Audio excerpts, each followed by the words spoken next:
move on to additional business, and I think we can do this relatively quickly, although we don't necessarily want to rush it, but I think this is something that a lot of had some questions about, and if we push this off, we'll be in budget, so I think this is important. You're the boss. What did you say? If I say it's important, it's important? No, if the chair says it's important, That it's important. darn Well, right. then I'm the chair, so That's if I right. say Oh, it's you, important. yeah, I thought you were repeating back that I said. Oh, no. Yeah. Oh, Very important. Hello. All right. Good morning. Good morning. Still morning. Yes, barely. Madam Chair, Mr. Mayor, members of the committee, Tammy Queen with the Finance Department. I am joined by Sherry Adams, who is the city's risk manager, and we are flanked by some of our members of the Risk Management Committee, who I will introduce in just a moment. So despite what seems like a voluminous number of slides, we will try to go through these fairly quickly with the goal of providing kind of an overview to you all, and if there are topic areas as we go through that you find that you'd like to know more about, that is certainly something we will go back and prepare additional information for you on that. So the risk management program is in the Code of Ordinances, and it exists to establish policies and organize, lead, and adjust our activities here at the city to make sure that we minimize the effects of risk on the city. I think it's important to understand that risk management is not just what Sherry does every day in her role as the risk manager. It's not just what the law department does or the HR department, it's overarching. It's impacted by and should be really considered in everything that we do. And that's probably our main message and focus, that the Risk Management Committee, which is also outlined in the Risk Management Program, that's certainly one of our main focuses.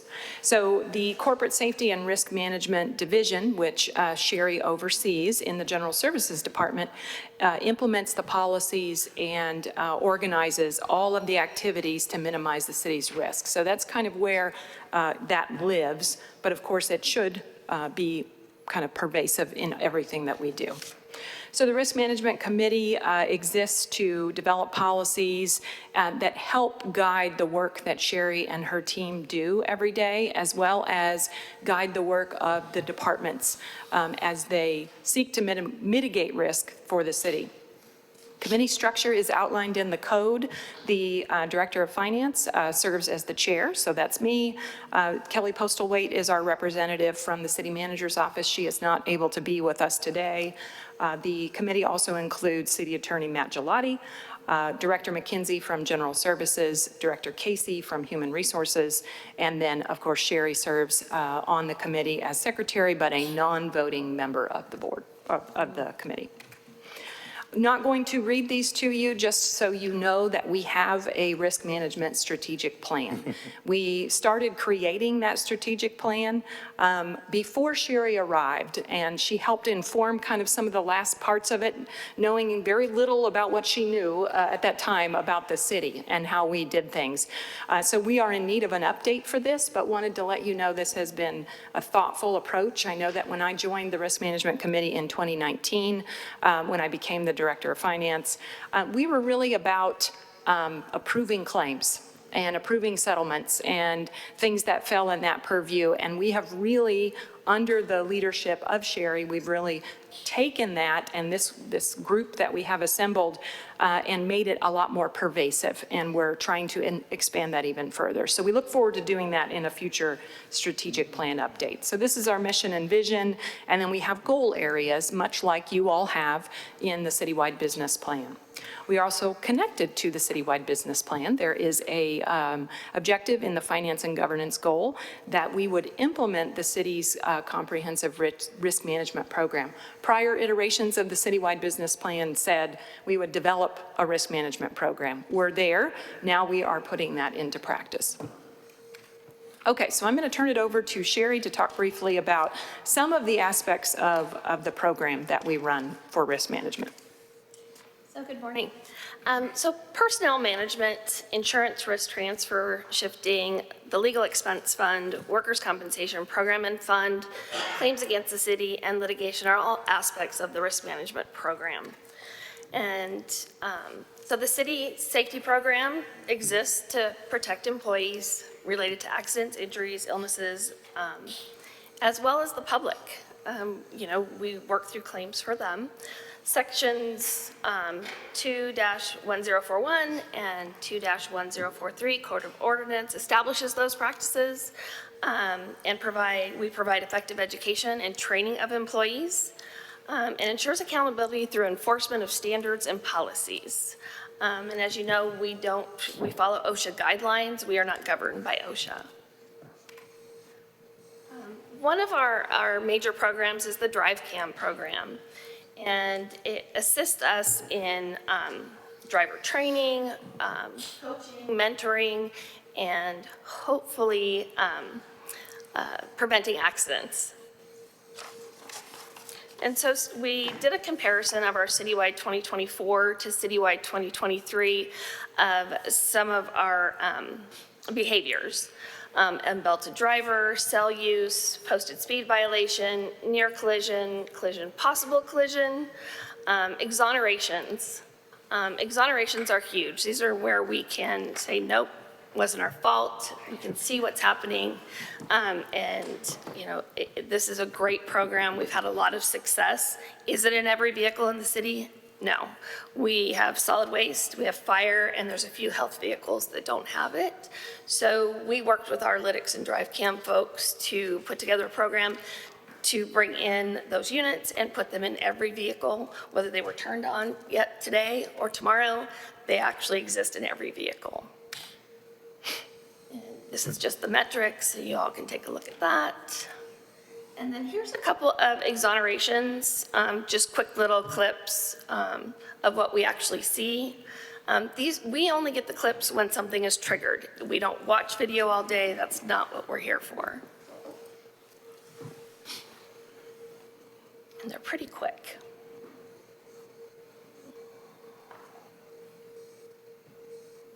And you can see where he gets jolted, and that's really all we see. Whoops. There we go. Another example. Just one more example.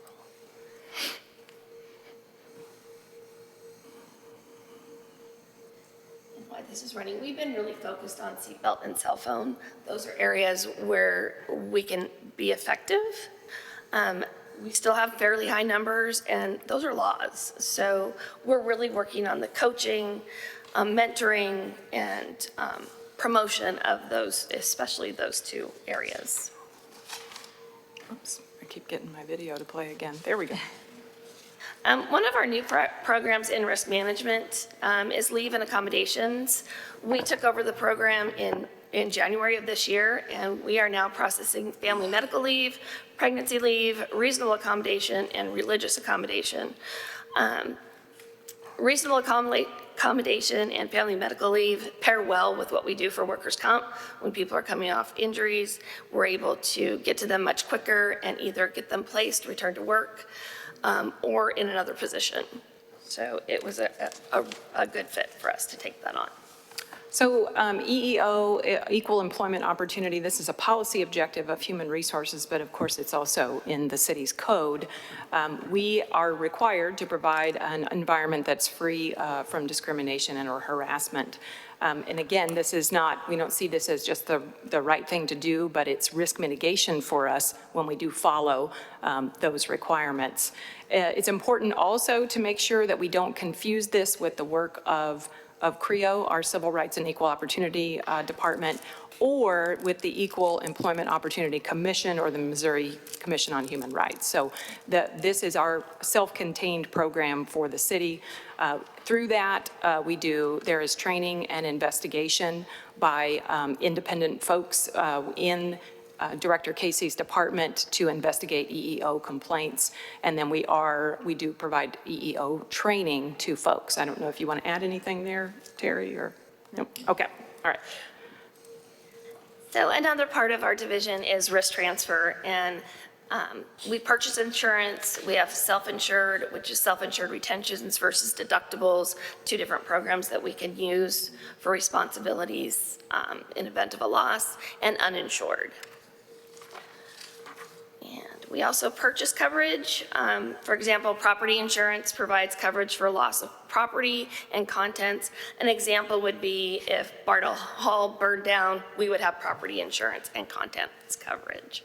Another example is cyber security insurance. We have an insurance policy that has deductibles that we purchase each year. We also purchase workers' comp insurance over a self-insured retention of $2 million, and that's coverage to statutory limits. When no purchase coverage or SIR exists, legal expense fund covers for uninsured policies. For example, water main break damages or a slip and fall in a city facility, and it could result in litigation. I also, another little piece of what we do is insurance requirements and contracts. We review and recommend appropriate insurance requirements. We review and approve certificate of insurance for correct coverage and forms. We also have the ability to waiver and negotiate certain limits. Okay, so moving to the City Legal Expense Fund, you all are fairly familiar with that as the Finance Committee. You don't see quite as many ordinances approving settlements as you once did, but those settlements are generally paid out of the Legal Expense Fund. That is outlined in the code, trying to always provide you kind of those guideposts of where risk intersects with the city's code. We use the Legal Expense Fund to pay those claims that are made by third parties based on liability of the city, its agents, representatives, et cetera, of course, subject to the limits of Missouri statute. These claims have to be reviewed and authorized by the Risk Management Committee, the city attorney, or the city council, depending on the limits. The City Legal Expense Fund is an internal service fund, and that's just a grouping of funds. You know, we have the general fund, we have special revenue funds, we have business type funds. An internal service fund is just another type of fund that we use to account for central services that provide goods and or services to other departments. And so we use our legal expense fund as a way to allocate costs out to citywide funds, departments, programs for both the legal staff that support the service as well as any anticipated legal claims and settlements. So we allocate those costs every year in the annual budget. So the budget that you are deliberating currently contains an allocation to individual departments and programs for their share based on past history, based on a multi-year history of claims. So everybody pays their share based on their experience. So the bottom bullet there is that if the department has more claims, then they are going to have a larger portion of their budget taken for funding to the legal expense fund. This is just a look at legal claims by type out of the legal expense fund. We've got the general liability claims, water and sewer and stormwater have separate accounts for their claims, public official liability as well as auto liability. And you can see the trends over the years. Again, the purpose of today is not really to dive deep into the numbers, but just really give you kind of an order of magnitude and something that we can come back and bring to you and discuss in more detail. This is just a graphical look at that same chart. Then we have our workers' compensation program, which again, we've provided the section of the code that corresponds here. And that requires that we provide coverage to eligible employees and benefits in a fair manner, you know, within the context of the case that presents itself for that employee. Sherry's group does manage this program, and we do have the return to work aspect of it, and as well as so that we can provide transitional work assignments. So somebody may not be able to do their regular job, but there might be something that they can do when they are injured to get them back to work as quick as possible. Sherry does conduct monthly meetings with departments to review the status of injured workers, and we do have a third-party administrator that operates the program for payment of claims against this fund. And the Workers' Compensation Fund works very much like the Legal Expense Fund. It's based on an actuarial analysis of past claims. and kind of a forward-looking forecast of what would be needed from each of the department's programs throughout the city to cover workers' compensation expenses. So it's, again, an internal service fund that pays for medical costs, disability costs, and any settlements of workers' compensation issues. And this is just another look at the Workers' Compensation Fund and the types of things that we pay from it. It should be noted the workers' compensation line is really the claims, and the excess workers' compensation line is really a misnomer. It includes excess coverage, excess insurance that we purchase, but it also includes kind of the cost and the expense of processing all the claims that the city processes. So that's what that second line really represents. This is a graphical look at that same table. It should be noted, I think, here that this may look alarming to you because costs are going up. This is based on the timing of the payment, not necessarily the timing of when the accident actually happened. So what you're seeing in the buildup in 23, 24, and 25 so far is probably due to the COVID claims that we had during that time. We've also had the fatalities in the fire department several years ago, probably about almost a decade ago now, that these things are, they catch up over time. So it's not necessarily that we're being less safe, it's that we're paying more right now for things that have happened in the past. So it's all in how that timing of that payment goes. And I'm going to let our city attorney speak to these two slides. All right, and so as many of you heard during our budget presentation, the city attorney's office has a claims unit, and we think of claims generally as demands made of the city in various forms, pre-litigation stage, but it's also an investigatory unit that we have in the law department. We have 3 investigators, a supervisory attorney, and AA staff. That unit is a place where we appreciate a number of our claims, not in the workers' compensation realm, your typical tortious injury claims, or personal injury, property damage, auto vehicle accidents, everything from a pothole damage to a water main break and a sewer backup. We analyze those claims in the unit from an application of sovereign immunity and whether or not any waivers exist associated with the governmental activity that is alleged to be the cause of the claim. And we do that in compliance with council's established policy in the legal expense fund.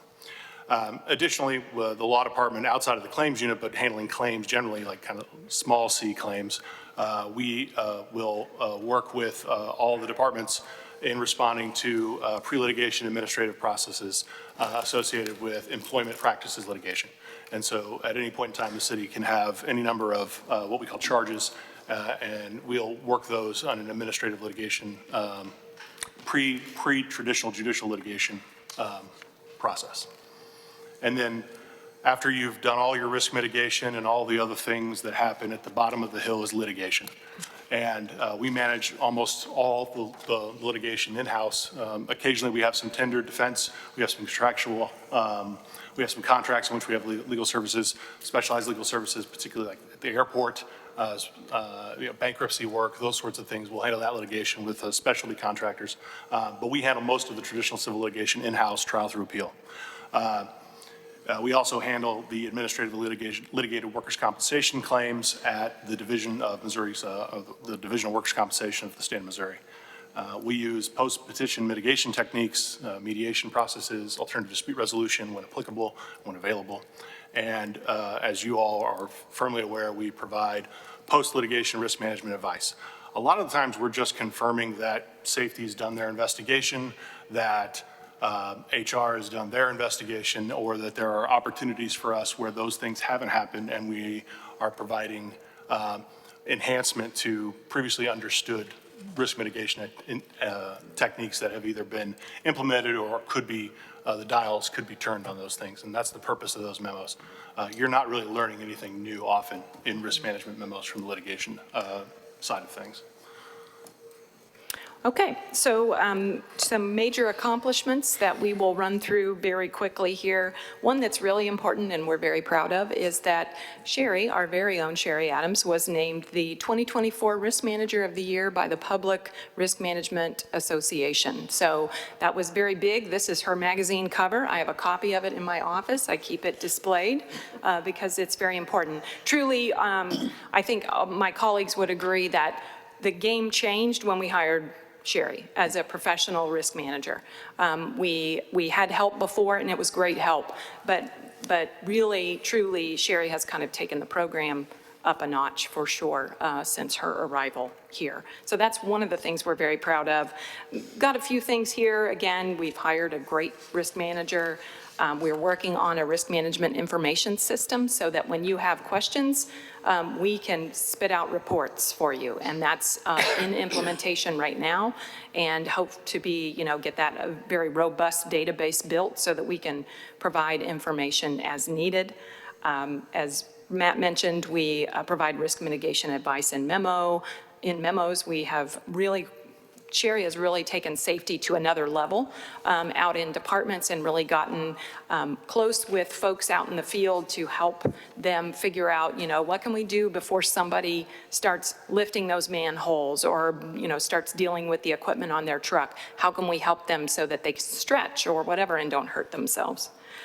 Some other things that we've done, a lot of insurance renewal savings have been realized since Sherry arrived for sure. She's watching those renewals for our purchased coverage very carefully. She was able to get the state of Missouri to agree to allow us to close an escrow account that the city had for decades on the books, and she got them to agree to allow us to do that. We did a City Hall fire drill. I'm just picking out some items. They're all very important. Certainly, we also added the Missouri Firefighters Critical Injury Fund, have had exonerations from DriveCam, and hired, very importantly, in general services, Chief Information Security Officer, more commonly known as a CISO, who has been instrumental in kind of taking the cyber security profile of the city up a notch. So that's just some of the accomplishments. And then the things that we want to work on next are we're going to update our strategic plan. Just highlighting a few things here. There will be some work task analysis review so that we can make sure that we understand what are the requirements for a particular job, lifting 50 pounds, be able to lift over your head, that type of thing. The Human Resources Department is certainly working on its Casey University and all the learning pathways there because a better trained management corps in the city is going to be better equipped to administrate all the policies of the city, including the EEO policy and all the other things that the city handles.